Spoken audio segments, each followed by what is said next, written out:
Logan Speight, episode 7, Alchemy Hub podcast. Welcome back. Thank you very much. Pleasure to be here. Second time. So, obviously, we spent the day together, so we've got some things to talk about today. Some different stuff from the conversation we had last time. So yeah, be interesting to see what we've got coming down the road today. So, absolutely. What I wanted to do to start with was just to kind of set the tone for the audience, is to give us a summary or an overview of where Stride is right now, your business, which is Stride. Tell us where you're at right now. Right now, so... what is Stride to start with? Well, to start with, Stride, it stands for Social Transformation and Disabilities Every Day. I thought of that one in the shower. That's the glossy version of the story. We help neurodivergent people to become more independent, primarily. So we do that through a variety of different ways. One-to-one independence coaching is the main thing, which is a kind of like life coaching, but for neurodivergent people. But a big aim of ours is employment, so helping neurodivergent people to gain opportunities in life that they might not have gained otherwise. Yeah. So often the people that we support might not necessarily have, the social skills to achieve a really rewarding career, but they've got loads of talent and skills, and it's just getting employers to see that. So we're trying to change perceptions on disabilities. Okay, so how long have you been trading? We've literally just came to the end of our second year. Right. Okay, so that's unbelievable that you're only at your second year. And how big is the team? So there is currently 9 employees on payroll, and we've got a fairly extensive subcontractor model where at any given time there's maybe 6 or 7 people that are subcontracted as well. Yeah, and just in terms of, and we won't necessarily get into the exact numbers, but you and I have obviously done some work this morning, and from year one, for next year, looks like you're going to double in size. So it's. I know you're a bit nervous about sort of the rapid growth, but it looks as though you're going to kind of double and double and double and just keep going, really. So that's exciting, and also I think that's important for the listeners to understand the trajectory of a business that's sitting having a conversation with me. Yeah, I think a key point that you alluded to earlier was that bigger is sometimes easier. And I think for me, it's just getting my head around that. And I'm starting to see it. We've got, for example, Ed now on the team, who was part-time occupational therapist for Stride. He's now going to be a full-time team leader. And I'm already seeing the rewards of that. Even though we are growing, I'm now finding that I've got more time to actually work on the business and focus on the pathway and development of it, which is amazing. God, you can tell you've been listening to me, working on it, not in it. Absolutely. I'll give you all the buzz. Yeah, I'll give you all the key phrases. It's not my original points. They're stolen. So, okay, we're going to come back to Stride. So thank you for sort of setting the tone. That's really helpful. Talk to us about young Logan. Young Logan. Well, I'm from Doncaster. It's where I still live and it's where we trade. I grew up in Armthorpe, which is a pit village. And I lived there until I was about 7 and then moved over to Finley, which is slightly more, I don't like to say that Armthorpe's not an affluent area, but Finley was a really nice area to grow up in. I think the only way you can fully understand me is understanding sort of my family as well, because I'm a big family person. My mum is very entrepreneurial. She always had she had her own business, and I always saw that growing up. Her business was in marketing and graphic design. So I always sort of saw her. She's constantly busy. Often probably, burnt out really looking back, because there was 3 of us, me, my twin sister and my younger brother as well. But, she was really, she's still with us, She's an incredibly resilient person, and I take a lot of my values from my mum. My dad always worked hard.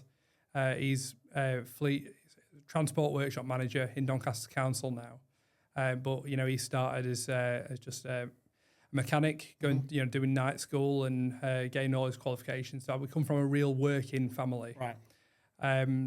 And my twin sister is amazing. She's a teacher now. Well, she's actually head of department. And my brother's actually going through his teacher training and worked with us for a little bit to gain his experience.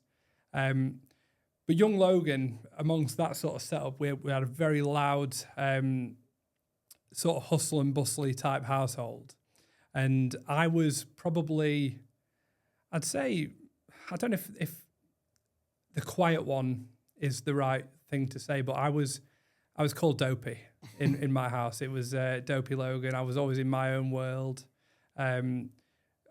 The amount of times I had to get my hearing tested because even school said to my mum that I wasn't paying attention and they think I might have a hearing problem. Never did. I just was a bit of a dreamer, always in my own world, and just, I think what people probably didn't understand was that I was a very analytical thinker even as a kid. I was always interested in how things worked and how the universe worked. I was very sort of scientific, and I think often because I was daydreaming and thinking about all these things, that came across as just being dopey. Yeah. And it probably was. I liked common sense and all these things. Did you take that harshly, being referred to as dopey? Because that's a bit harsh, isn't it? It's like a derogatory term. Or did you just take it? My family were harsh, really, but not in a way that, not in a negative way. In a way that I think my mum and dad saw the potential in not just me but my brother and sister as well, and they always pushed for us to do our best. Which they came from nothing. Their background is my mum was working on Doncaster Market at 10 years old selling carpets, and my dad had 5 siblings and literally used to have a copper bath on a Sunday night, and it was they had nothing. So they really saw, I think they've wanted for us in life to have all the things that they weren't able to have when they were growing up. And we had that as children. We had a really privileged childhood. We had sometimes 3 holidays a year, and really we never wanted for anything. But they was also very firm in their working values, in that when we grow up, we're going to be expected to almost carry the torch and sort of continue their legacy, really. Okay. So 14, 15, what was the plan for you then? 14, 15, I remember quite vividly being sat in my mum's office and struggling with school and particularly with maths. I was never great at maths, but she did help me with that. She got me a maths tutor. And I remember her saying to me, "Look, Logan, I just think academically you're not really there. It might just be worth learning a trade." And I looked at her like, you must be mental, Mum.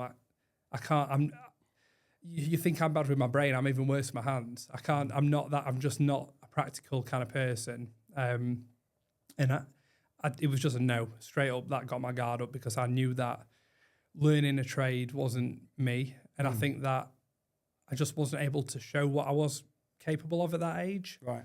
So, sort of human me. I went into sixth form. At that point, it wasn't mandatory to stay on at sixth form. I could have left and got a job. I didn't. I was like, I want to go to sixth form. And I, so at 16, I started doing psychology, English lit and sociology at sixth form. And I suppose that's what sparked my initial interest for doing what I do now, particularly the psychology side of things. And yeah, I really started to thrive at that age, which I'm sure we'll probably talk about this later on in the podcast, the journey of how that turned into Stride. But that was what I was like at that age. Okay. And you were into training at a young age, weren't you, from memory? Yeah, I was.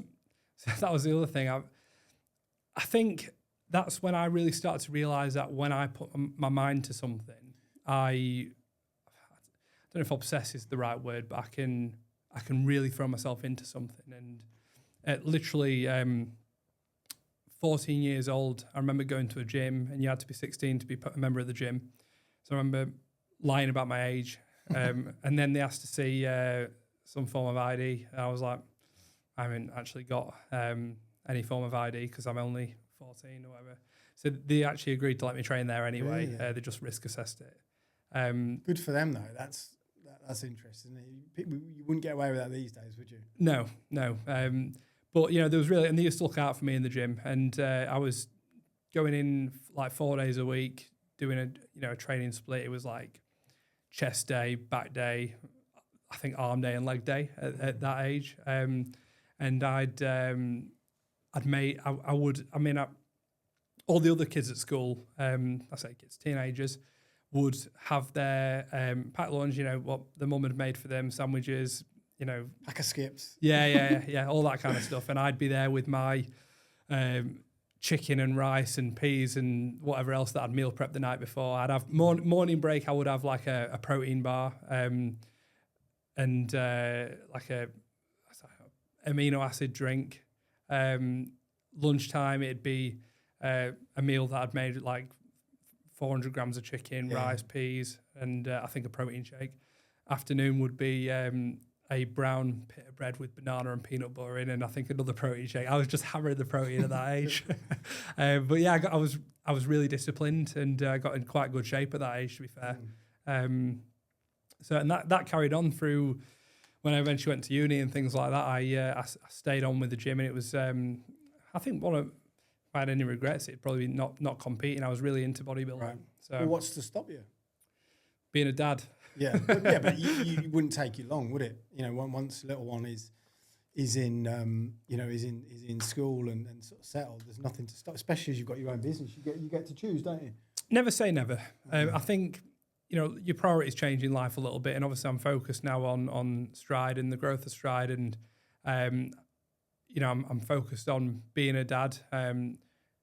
When it comes to the level that you have to be at to compete in bodybuilding, you have to, everything's measured out and weighed, and you start to lose out on things in life like a family meal and, things like that. You've got to sacrifice an awful lot to be in that kind of condition. So, but I do want to get in very good shape again. I'm back at the gym now after a bit of a time off. And so Eric and I are booked for Dubai High Rocks, April the 12th. You've got 6 months.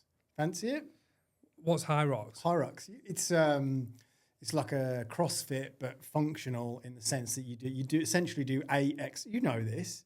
You do 8 exercises. Never heard of it. And then in between each exercise you do a 1K run. That sounds awful. 6 weeks, 6 months. What I say to the other day, I was on the treadmill yesterday. That's like the first cardio I've ever done in my life. It's always been weightlifting. Yeah. Well, here's a new challenge. So, all right. Okay. So, young Logan, obviously disciplined. It was interesting that your mum had made a suggestion, and that was you like repelled that suggestion. And it's interesting, isn't it? Because quite often, sometimes when people make suggestions, it's good if you get your back up and you push back on those. It's like a bit of a sense check, isn't it? Yeah. I think my mum, she always wanted us to do, like I say, she always wanted us to do well, and I think that at that time I wasn't necessarily showing what I was capable of. Yeah. And probably until I hit sixth form and I was able to really deep dive into certain subjects, I don't think school interested me. Yeah. I mean, I think we could get into a whole podcast around school and around the fact, not fact, but whether school actually sets most people up for life. I mean, I think that it's questionable in many ways. Yeah, I mean, in particular with some of the people that we support, the school system isn't set up right for them in a lot of cases. I'm not saying that all school's bad, but I think sometimes you're expected to fit into a certain system, which might not be the right fit for you, and I think maybe there should be a more person-centered approach if possible. Yeah, fair enough. So what happened after uni then? What was the journey then? Sort of moving towards Stride. What happened there? Well, I'll talk to you. So while I was at sixth form, when I really started getting into my studies, I was I was volunteering at Autism Plus, which was my first sort of taste, if you like, into the world of neurodivergent people. I mean, neurodivergent wasn't even a word then. The people that I worked with would now be classed as neurodivergent or ASD, which is not a term I like to use because that means autism spectrum disorder. I would say, if anything, it's autism spectrum condition, but these particular people like to be referred to as having Asperger's. Right. And I worked in a room with 3 people there who were amazing. I mean, they called the room the dungeon. It was just like in the deep depths of Autism Plus. And it was, one of the guys, Nick, was he did a lot of their social media content and marketing and things like that. And he really took me under his wing, did Nick, and he blew me away. He was his original. I'm not sure if I should talk too much about how he was diagnosed, but he was basically coming up with a contraption, if you like, for unlimited renewable energy. Mm-hmm. And I think his neighbours thought he was trying to create something else. I remember you saying and this. Yeah, and he ended up, I believe there was an arrest involved and all these different things, and it eventually led to him being diagnosed with Asperger's at the time. And he was just, and he showed me this blueprint, this part, design for unlimited renewable energy, and it was just out of this world. I mean, if a big company out there sort of got wind of that, it could be onto millions. But he was also really into conspiracy theories, and he had a big book like this every week, and he'd go through it all with me, and he had me convinced on so many things. It'd be interesting to sense check a lot of those conspiracy theories and see which ones have actually come true since you 100%. had that conversation. 100%. Because conspiracy theory, from memory, was a term that the CIA came up with. Yes, yeah. To dispel and to debunk a lot of theories that certain people were making. Yeah. But a conspiracy theory actually relates to something that isn't true. I think Nick was onto a lot. Interesting. And I don't think, I think if certain people in the world, certain more powerful people caught wind of that, there might be some danger there for him. So I'm not going to talk to you too much about what the theories were. But the point I'm making is that gave me, because I didn't really know much about autism at this point, and that was my real first sort of like sense of, wow, like this could potentially be a superpower. And the other 2 people in the room, there was I believe Lee, who was he dropped out of Oxford Uni, where he was studying to be a maths professor. Insanely smart, just would blow your mind. Yeah. But socially struggled, and it was too much at uni. He was overloaded. So again, we could talk all day about the education system, but again, a really smart guy. And then there was Jess, who was, I don't think she had any particularly out of this world, talents or mindsets like the other 2 did, but she was a real hard worker. And if you set her on a task, she'd just crack on with it. She just needed some guidance. And there's nothing wrong with that. And so there was 3 different people there who, without the opportunity that was given to them by Autism Plus, they might have gone under the radar and never been able to show what they're capable of. So for me, that was a big thing where I was like, I never thought at this point that I was going to end up doing what I do, but it was a first taste, if you like, into that world and seeing what people that were neurodivergent were capable of. So from there, I ended up going on to uni to study psychology more. I went to Sunderland University, which was really incredible. They had a great psychology department with some really amazing staff, professors there. And at this point, I wanted to be a clinical psychologist. Yeah. That was always my goal. That was why I went to uni. I was like, looking up about what does a clinical psychologist do? How do they help people? What do they earn? What's the lifestyle like? And I was like, this is what I want to do. And ended up, getting my degree. I graduated with a 2-1, which I probably could have done better than that if I'd applied myself and I didn't spend so many hours at the gym. But saying the bar. But yeah, well, that too.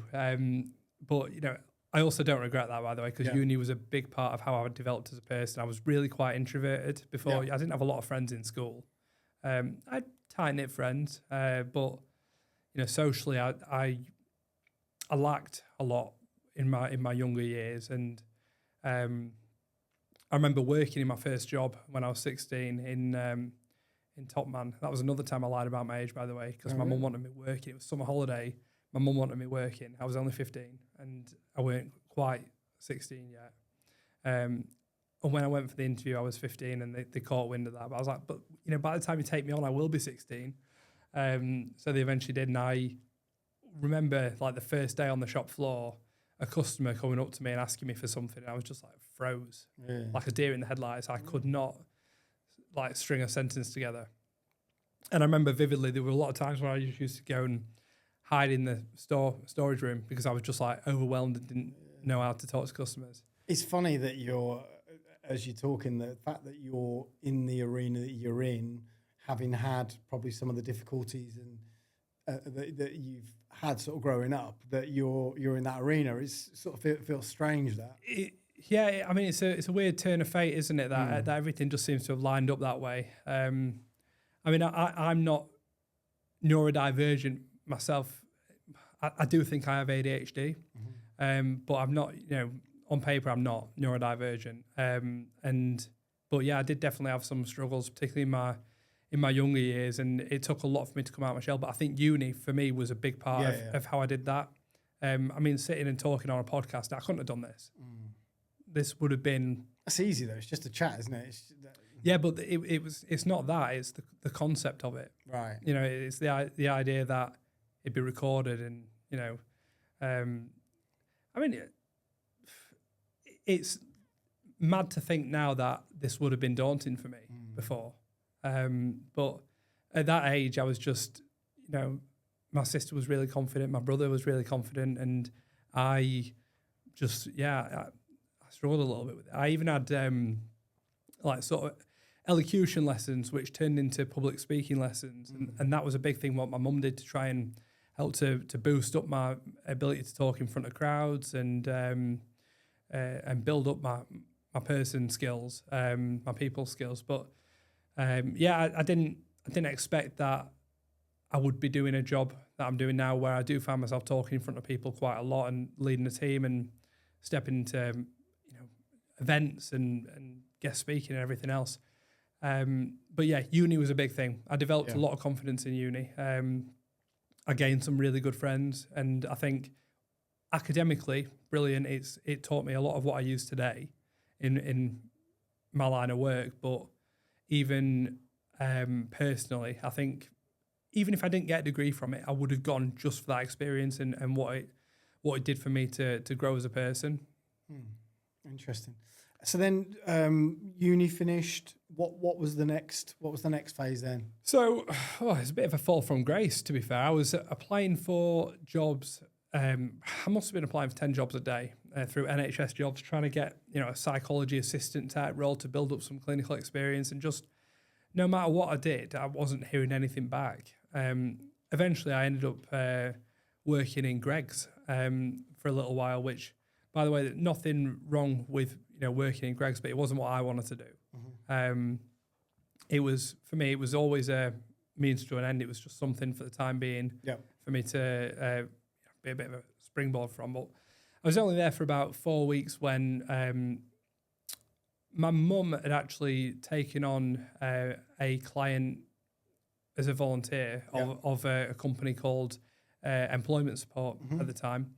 And I ended up, by a turn of fate, working for them. Just 4 hours a week to begin with, and I ended up sort of coaching this person, mentoring this person that was volunteering in my mum's workplace. I mean, a few years down the line, I was their operations manager full-time. I'd sort of built my way up there, and about a year after that, I became their managing director. I was there for about 6 years, I think, in total. And then eventually, me and the director of that company, I'd say there was a lot of reasons why I left and set up Stride. But, in terms of what I'd like to just mention is that we had, I think, just creative differences. I had my own idea for what I could see myself doing, and what I could see, what became Stride becoming, and what we were going to do, and how we were going to change people's lives. And I didn't feel like I could do that with that person anymore. Yeah. So, you know, I made that decision to sort of, jump off the ship really and set up my own. And it was, I think, probably the best thing I've ever done, other than having my little boy that coincidentally came. So I think we had Mason. Mason was born on the, me and my wife Beth. We had Mason on the 2nd of November, 2022, and Stride started trading on the 3rd of November, 2022. So it was just literally a day apart, and it was the best and most stressful week of my life, but it was the best week of my life. It was really where things changed. I mean, it was such a mixture of emotions, but it was really, absolutely life-changing week. Life-changing week for the better. It was interesting because I remember the phase when you were working in the previous business, and I remember you feeling a little bit restricted, and I think when you've got people within your business, when you're an employer and you've got people within your business, I think it's really important that you understand where they want to go, and I think that a good business owner will see the potential in their team and kind of let them go. Do you know what I mean? Let them crack on and let them sort of develop the business and let them go at stuff, because if you're restricting them or not allowing them to develop, you're going to lose them anyway. Yeah. And I think from memory, that was kind of the issue where perhaps the lady that ran the business was just quite happy with where it was at. But if you're not building and you're not growing, then you're holding yourself back, aren't you? Yeah, I think it was, at the time she was doing a lot of travelling and wasn't necessarily on the scenes, but then would come back in, full force and want to change everything that I'd put in place, and it felt a bit like I wasn't valued. Yeah. That was a big part of it, and I was definitely micromanaging that regard, but very sporadically. I've taken a lot of that forward with me into how I run Stride, and I have my team is like, I can't speak highly enough of my team. Absolutely incredible group of people, and they all have their own skill set and things that they offer the team. And I think for me, I want to be a presence.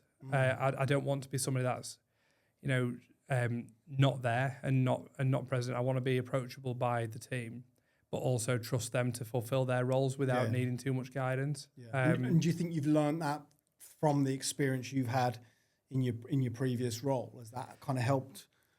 I think, absolutely. And I think for a long time, probably to my detriment, really, because I think I was so focused on making sure that I was a presence in the business that I'd be doing too much. Yeah. And I'd be almost, for a long time, a one-man band trying to just run do all the finances myself, generate new business myself, create, change the structure of Stride myself, and do all these different things. So I was kind of like, in one department, I was media and marketing. I was, content creating. I was delivering the service. I was invoicing and doing all the finance. I was managing everybody else. And this was at the ultimate detriment to, I think, my own mental health at the time, because I was just so passionate about it. But I think what I've really done over the last sort of year or so is taken that ideology that if I don't make time for myself to sort of recoup and actually start trusting the team more and delegating certain roles and responsibilities, then my body will make that time for me, because I will ultimately burn out. And I trust my team, and we've got to the point now where they've been able to step into certain responsibilities that I was doing before, and they've done a job that's 10 times better than what I could do, because they can actually focus on that specific area. Yeah. We're not perfect yet, absolutely. We're a 2-year-old company, but I think where we've got to now versus where we was, a year ago is just incredible. Yeah. Okay. We'll jump back into Stride in a little while, but what I wanted to ask you about was, I remember we had a conversation a little while ago about a young man that you'd worked with, where you'd had an absolute unbelievable experience, where by all accounts you transformed his life. So I think it would be very useful to sort of hear that story if you remember what the one. Yeah, and I do know which one you're alluding to, and by the way, there's so many incredible stories like this, but I think this particular one really epitomizes what we're all about and what we're trying to achieve with the people that we we support and we're part of their lives. So this person, I actually started supporting him directly, and he had not left his house in I think 5 years.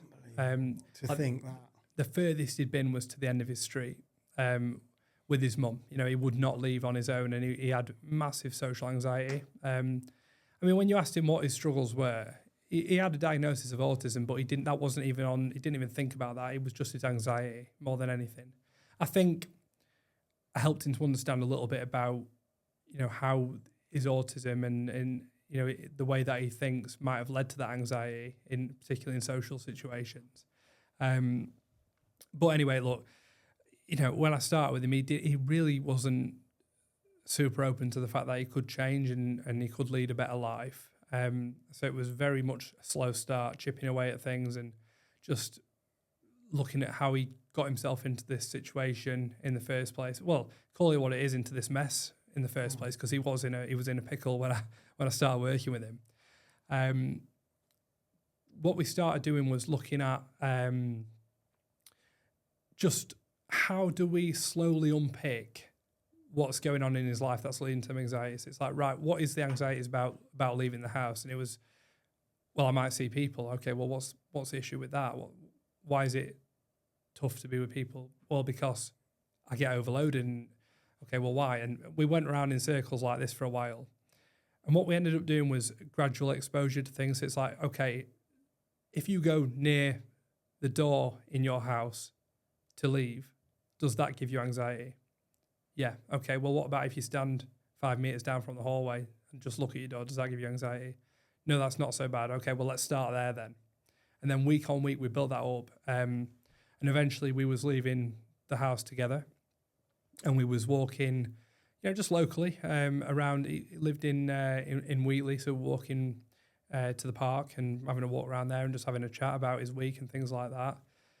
That kind of, that really started a chain reaction of things that he would go on to achieve. So he expressed an interest just on one of our walks that he'd love to go to uni, but he didn't think it was possible. So all right, well, that's fine if you don't think it's possible, but why don't we just go in one of our sessions? We'll get a train, and in fact, no, we didn't. We got the car. We drove to Sheffield, and we just had a little walk around Sheffield. And I think we went to Meadowall and this and the other. It was like, how was that? We only stayed for a couple of hours. How was that? Yeah, it was not too bad. I'd do that again. Okay, well, next time we're going to get the train. So we did. We got the train to Sheffield, and it was fine. And I sort of let him be in charge of booking his own ticket and getting on the train on his own, and me there, but he led the experience. So we did that. There was an open day coming up for Sheffield Hallam Uni. I was like, why don't we just go? Like, we're not committing to anything. We're not saying you have to go to uni, but why don't we go to the open day? Went to the open day, got showed around by some really good student reps there, and looked at some of the accommodations and things. He absolutely loved it. So the next week we were applying, we were going on UCAS and seeing, right, okay, well, how many UCAS points have you got? Okay, you're just scraping by to get onto it based on your previous education, because he was able to get college qualifications and BTECs and things like that. So he went there and studied. In the end, he ended up going and studying engineering, and that was Well, in fact, I tell a lie. He went to study economics Right. initially, dropped out of that and went on to engineering. And they made some really good, reasonable adjustments for him at Sheffield Hallam Uni. They gave him a DSA, so Disability Support Allowance, which enabled him to pay for a mentor at the uni and support sessions. They made some other adjustments, like he got adapted uni accommodation where there weren't too many people in the flat with him, so he could have his own space. They allowed him to like wear noise cancelling headphones as part of the course, and all these different things. And eventually, I sort of didn't hear from him for a while, and then his mum. I was out cleaning the car the other weekend, and his mum sort of drove past and was like, "Logan, hey up, how you doing? Like, how's things?" Yeah, my son's just graduated from uni. He's got a group of friends. He's got a girlfriend. He's booking holidays. He's going on all these experiences. Anyway, she said, actually, he'd really like to meet up with you because he's got an interview lined up.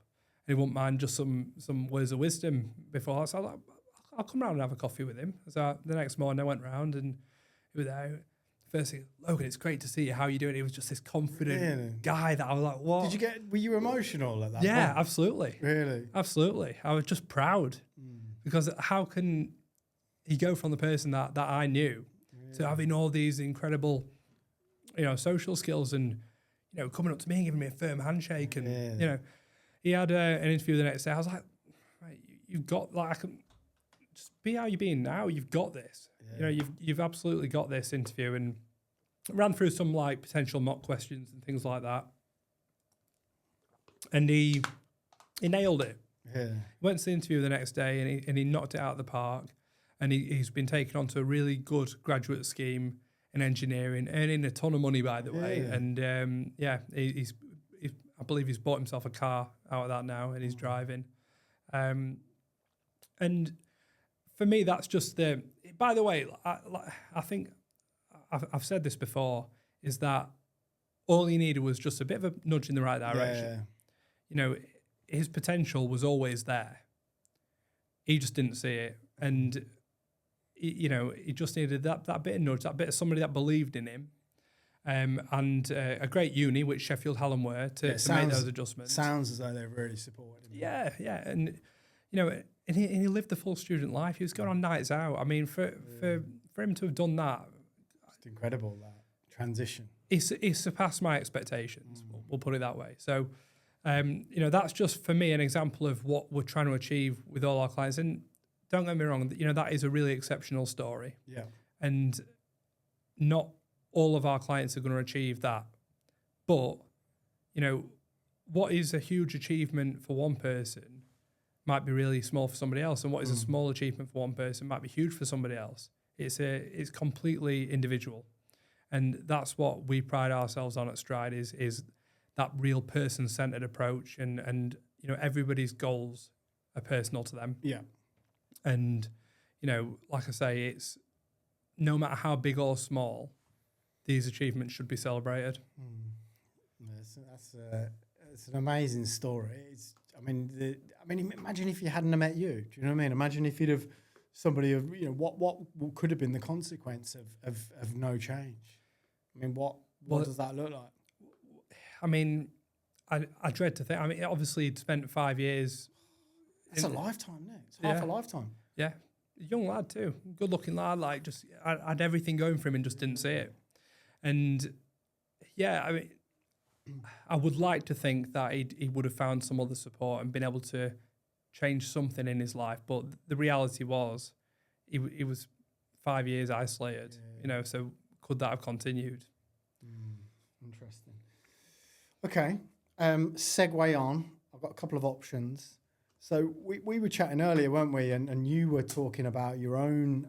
We were talking about sort of challenges and stresses and stuff, and you were talking about your own challenges with anxiety, which I was never aware of. So can you elaborate a little bit on that? Because again, it's fascinating the fact that what you do is all this great work with neurodivergent people and people that struggle with certain things, and yet you've got your own sort of challenges. So in many ways you're living the life that you're supporting people to overcome.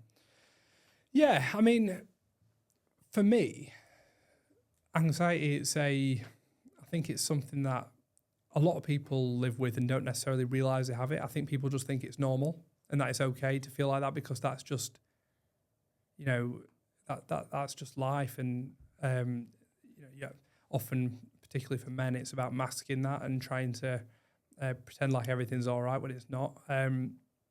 I would say that, and particularly coming from the background I do, my family struggle with anxiety. I think my dad has always found it quite difficult to talk about his own personal anxieties and demons that he has, and it's something that my dad's, like I said, he's a role model to me. He's an incredible person, as is my mum.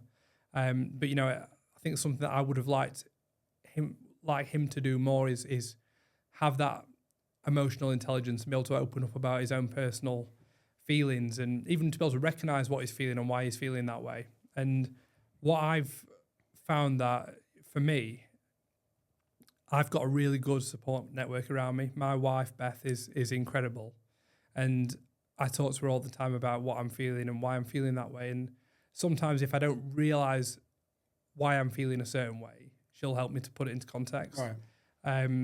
The same, my brother, my sister, I can approach both of them and talk about things. So I've got a real good support network around me. And even in the team of Stride, between us as staff, we always talk about what's going on in our minds because it's really important. If we're not good in ourselves, it's really difficult to be good for our clients.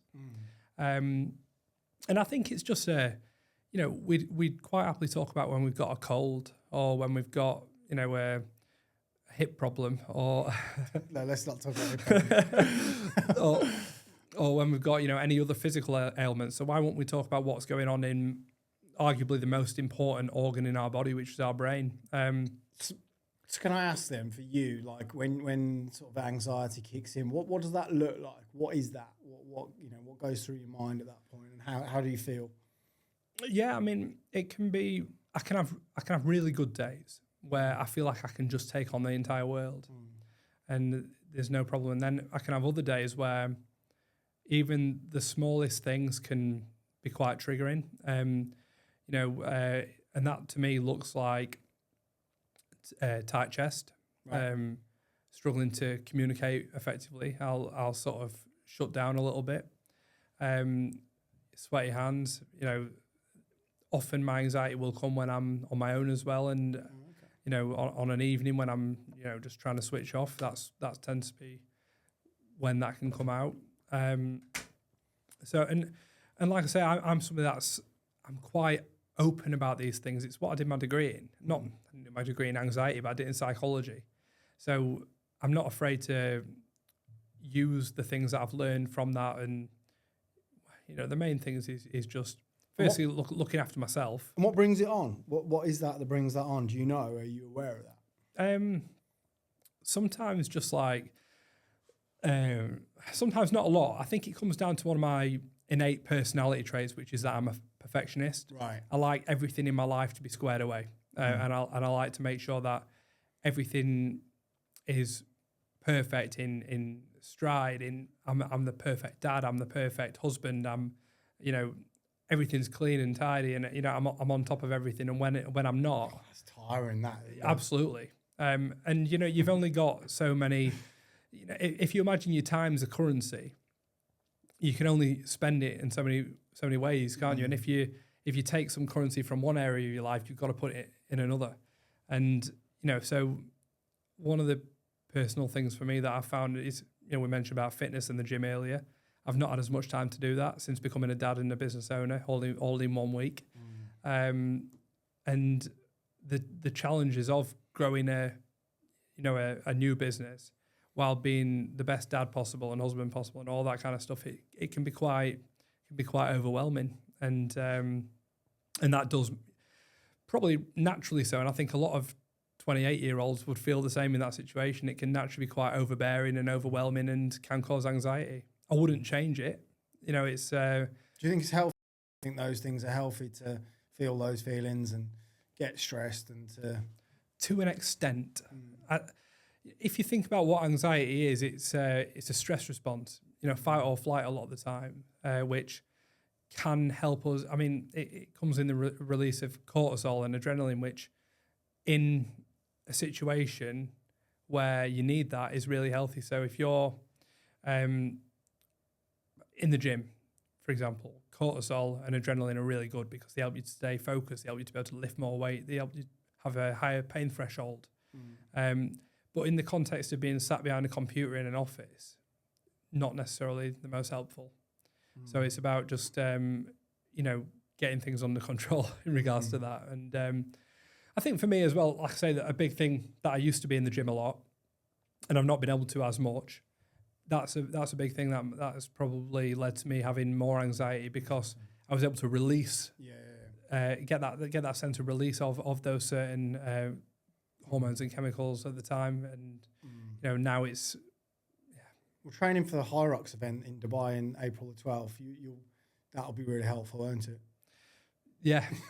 I'm going to get you signed up. Okay, so by the end of this podcast, I will be on that. Yeah, interesting. So the last year, 18 months in Stride, then what's happened? What have you put in place? What's the journey been like? Some highs and some lows. Talk to us about that. Yeah, I mean, I think that in our first year, it was all about, as is often the case for any new business, it's striking up more business, it's generating leads, it's getting clients on board, it's making, we want to help as many people as possible. So it was connecting with as many other organisations as possible. I started an event up called the Steps Forward event, which was all about making partners with people. So we had some really good companies there, Big Ambitions, Autism Plus, DWP, a load of Advanced Employment Hub, a load of fantastic organisations started coming to that and still do. So that's been really good for us, developing referral partnerships and, working in collaboration. And I feel like I did a really good job of that in the first year. Yeah. I've been able to, I feel like the leads at the moment and new clients that are coming and joining Stride is it's like an infinite tap at the moment, and which is amazing, by the way. Like I love doing it, and each and every one of our clients, I like to know them and be part of their journey, which is, again, going to be a challenge as we continue to grow. So that was what the first year was all about. And then that had its natural challenges, which, we handled, I think, pretty well. Yeah. And the second year has been all about, right, we've almost done too much of a good job of that, and we need to try and become more efficient and streamline our processes and put everybody in the correct roles for running a business as it should be, and not just being that one-man band anymore, like I mentioned earlier. And we are getting there with that now. And again, that's been hard for me because I've had to really, drop my barrier, allow other people to do their job. And I think that it's now really starting to pay off. You say that you've you found that a challenge, but it's interesting from my end because it seems as though you've kind of embraced that, and so maybe how you feel about it and the letting go, it doesn't seem like that has been a challenge. Maybe it has internally, but externally you've just been like, oh yeah, I need to let that go. You need to do that from now on, and I need to let go of it. I think you're right. I think it has been more of a challenge internally. And the reason I've probably made it look like it's not been as much of a challenge is because I know I have to do it. Yeah. I absolutely have to do it, because that challenge that I'm facing internally by letting go a little bit and freeing myself up a little bit is nowhere near as difficult as the challenge would be if I didn't. And there's no choice, is that? I'd be burnt out. Yeah. It's as simple as that. So yeah, no choice. But we've developed our services really nicely. I think over the last couple of years, we've invested in some really nice software. Most notably, from a client's experience, Stride Coach, which is a platform where our clients can chat to the coach. We can keep track of our session notes on there. We can set goals on there. That's been amazing. Having Ed now step into the team leader role has been amazing, and he is a big part of setting the goals and reviewing the coaching with each client and coach. So that's been spot on. I think that's sums up probably the last couple of years and the direction that we're going in. Okay, and in terms of obviously some of the work you and I have done, business plan, how did you find that? How did you find that process?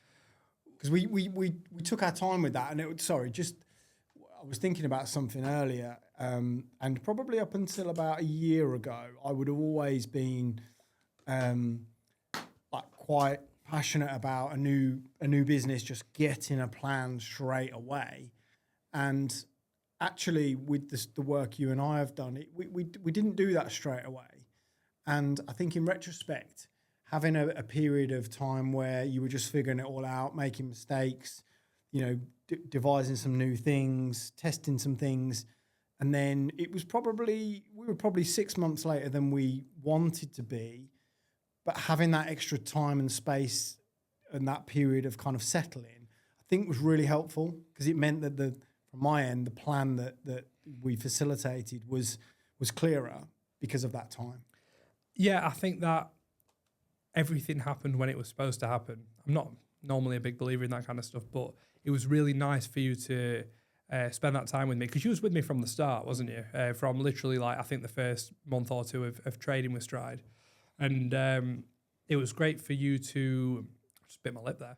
Yeah. It was great for you to spend that time with me, just learning about Stride, learning about the people that we support, and learning about the, what I want to achieve, what's my vision for it. And eventually we started, putting the flesh on the bones of an actual business plan. And it was interesting because I'd already done a business plan.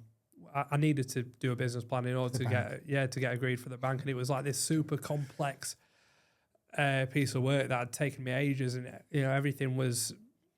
It was like something that you'd see on maybe in a 20-year-old huge business, and I was sort of dreading the process of doing that business plan with you, because I was like, I don't want to go through that again. But when we did it, it was super simple. It was, I think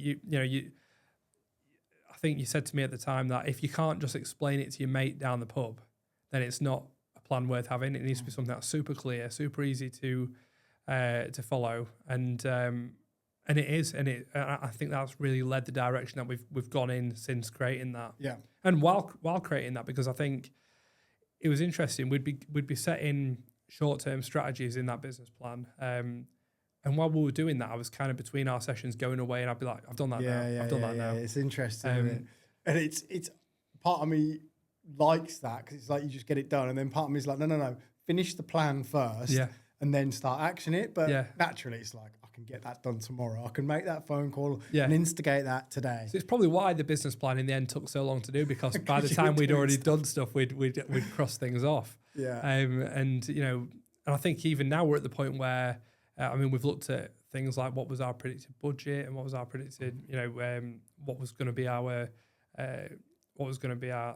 gross and net, and all these things. And I think we need to change all that again now. So we're probably going to have to actually review that business plan. But it's been really helpful in terms of setting the not just the direction of Stride and what I want to do, but the actual feel of Stride. What is my vision for it? What do I really want to achieve? What do I see Stride looking like long term? Yeah. And that's been really quite an enlightening process for me. Yeah. And I think that's the thing. Obviously, in the main, like any business plan, the fundamental driver is about, how much money you make. I don't think there's any getting away from that. But what is nice is when you can actually decide what it feels like as well. Well, actually, do you know what? We're going to have this really nice office where it's inclusive, and we're going to have a real big focus on socials for the staff, and we want to create this amazing environment where actually people want to come to work and they love what they do.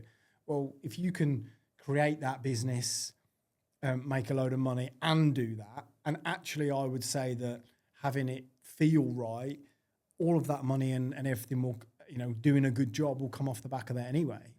Yeah, I think when I set up Stride, it was all about, and it still is today. My thing, what I always want to stick to, was that the client comes first. The people that we support need to come at the front of everything that we do.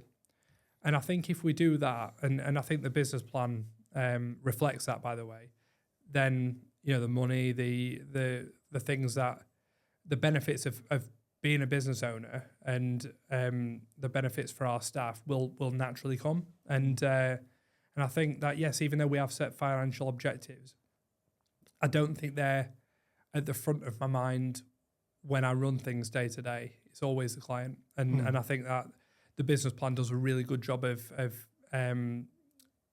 encapsulating that. Yeah. And what's important is it's funny. I had a conversation with a lady, very, very successful property lady, and was actually quite a wealthy lady, and we were chatting away. We were talking about property, and I was like, what's your main sort of strategies, and how you do things? And she said, honestly, I just focus on doing a really good job, looking after my tenants, and it serves me well. And it just made me kind of, retract on some of my own thoughts around, over